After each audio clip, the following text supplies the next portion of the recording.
Hello everyone, welcome back to the Logging Aid channel. Today for this episode of Logging Aid, I will be showing you how you can log in into the Western Alliance Bank. Now to begin with, first of all, open any browser that you have been currently using. Then open a new tab and on the search bar type in westernalliancebank.com and press enter. With this, you will be directed to the web page of the bank. Once you're at the web page of the bank, you can see here the option of online banking. You scroll down and click on Western Alliance Bank over here. Click on it. Now you can see here at the very first the Western Alliance Bank. Now you scroll and you click on the drop down menu.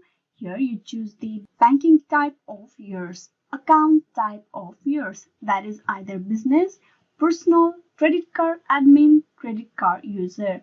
I'm going to click on personal banking, then click on go. Now here you provide your user ID, then click on next, then click on continue. Then after you need to provide the password of your account. Click on continue, and with that you will be able to log in into the banking account of Western Alliance Bank.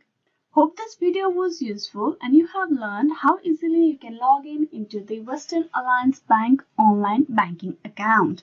Please like and subscribe the Logging Aid channel, and also don't forget to click on bell icon for the notification and update. Thank you.